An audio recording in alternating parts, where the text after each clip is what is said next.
Ayan. Pero ang amin ho talagang malaking talagang pina-follow up sa kanila, yun pong mga wala pong papeles kasi yun ho ang mas malaki hong problema dito kasi wala hong mga benefits. Kaya yun ho ang amin patuloy na kinakausap po sila kung paano namin kayo pwedeng matulungan. Kaya hindi ho namin kayo pinababayaan. Talaga ho, kinakausap namin ng mabuti ang aming mga counterparts dito. At kasama po ang mga ibang bansa.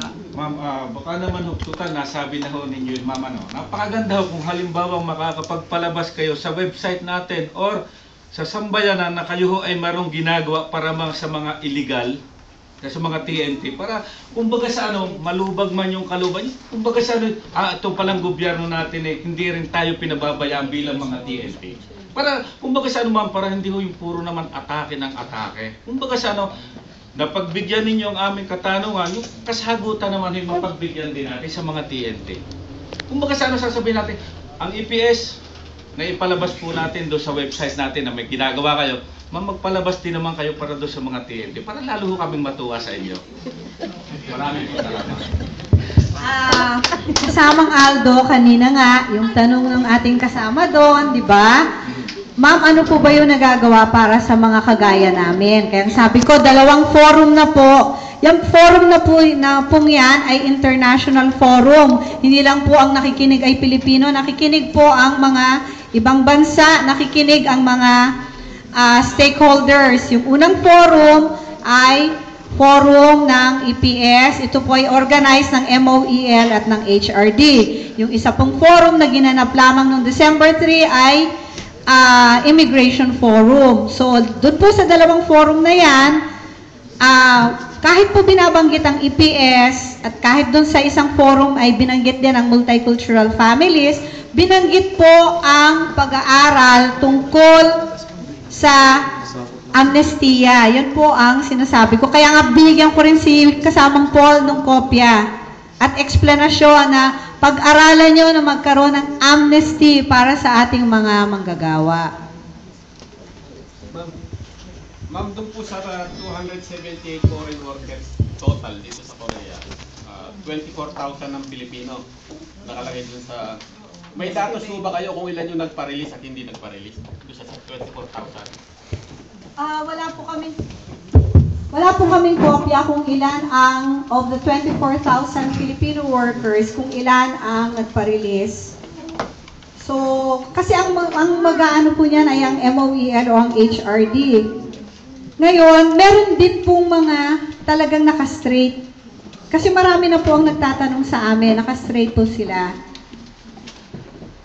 Marami rin po yung naka-straight, pero sa 24,000 ang ano ko lang po doon. So 24,000 baka 4,000 lang ang hindi nagpa-release. So ibig sabihin, kung yung sa batas, bibigyan lang ng pagkakataon yung 4,000, yung 20,000. 24 minus 5. Mawawalan naman siya sa... Kaya mas maganda sana kung may datos, EPS. kung kalahati ba nung... Apo.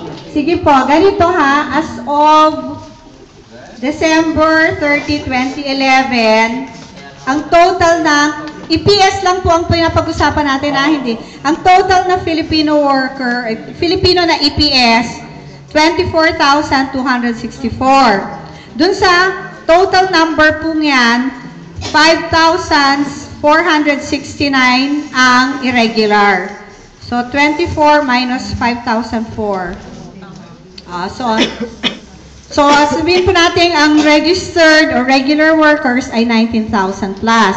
Doon sa 19,000, as of December 30, 2011, ilan ba dyan ang walang release? Hindi ko po masasagot ang katanungan sapagkat hindi naman ako taga-MOEL, but we can always ask. Kasi alam ko naman yung punto de vista doon eh. Ang sinasabi mo doon ay sa 19,000, kahit ba kalahati, 19, ilan ang kalahati niyan, di ba? Parang 9,500? Tama ba ang aking mathematics? Or yung bang meron bang 9,000 na walang release? Sabi ko nga sa inyo, ayaw ko magmarunong, hindi ko po masasagot yan, but we can always check with the MOEL. Ngayon, kahit ka walang release, hindi naman automatic yan na ikaw ay makakabalik kasi nga, meron silang requirements. Walang release, labor shortage, sector, tapos ikaw ay irerehistro na ng iyong employer bago ka umuwi. So, yun po yung sinasabi kong mga requirements. Naintindihan ko po yung predicament o yung nararamdaman ng mga hindi mapapasok dun sa requirements. But ang inaano nga po natin, yan po yung batas na sinakatuparan nila o kanilang ipinalabas. So, kaya nga po, maganda nga yung pagpupulong kasi sinabi namin yung mga sa tingin namin ay kulang pa. So, banggitin ko rin po sa inyo, binanggit po nung ibang, kasi baka cover din yung iba, binanggit din ng ibang bansa na pag-aralan din yung agriculture sector. Kaya nga sabi rin ni Representative Kang, pag-aaralan ko yung mga nangyayari dyan sa agriculture, yung kanyang labor standards at labor working conditions. So, yun po yung mga pangyayari na naganap noong aming pagpupulong.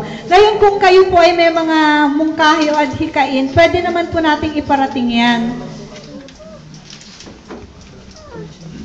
So, siguro naman, patapos na tayo doon sa APS, ano? So, mayroon pang ilang mga dyan, kung wala na tanong sa APS, bigyan natin ng pagkakataon yung ibang magtatanong, maliban doon sa ng APS. Okay ba? Okay. So, sino yung magtatanong iba doon sa APS? Magandang umaga. Magandang tanghali sa lahat. Ma'am, may tanong lang ako sa sa PhilHealth naman at saka sa OWA membership fee. For example, sa 3 taon mo dito na 3 taon na natili dito sa Korea, no. Nabigyan ako ng pagkakataon na umuwi nung na-finish contract ako ng 3 years and then nag-exit ako. Pagbalik ko, 1 taon na ako nagbayad sa OWA membership fee, yung pagbalik ko. Hindi na ako nakapagbakasyon. So, entitled pa rin pa ba yun?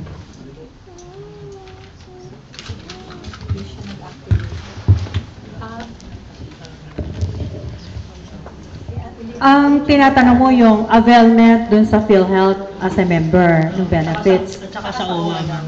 Okay. Sa OWA, dalawang klase kasi yung validity niyan eh. 1 year and 2 years. Maximum of 2 years siya. Even if you have a contract of 3 years. You can only become, or ang PhilHealth, tatanggapin lang yung membership mo with a premium of 900 pesos upon presentation of your OWA membership OWA receipt as member, no? So, yung PhilHealth, that is valid for 1 year. Halimbawa, binayaran mo nung January 2010, yung 21, 2010, yung 2011, yung PhilHealth mo, ang expiry until January 1, 2012 lang ang validity. So, kung umuwi ka nung before nag-expire yung PhilHealth mo, you can still avail of that PhilHealth benefits. Ang PhilHealth, tinatanggap lamang yung cases of confinement. For outpatient, you cannot claim any benefit. So, pag na-confine ka dito sa South Korea, no? Na-confine ka kahit 1 day, 2 days, you have to file that sa PhilHealth 180 days from the date of discharge. So, ang isa-submit sa PhilHealth Office sa Pilipinas ay yung medical report, bills, at yung there is a form being accomplished to be submitted at nag-isasubmit din yun sa PhilHealth. Nasagot ko po ba yung tanong nyo?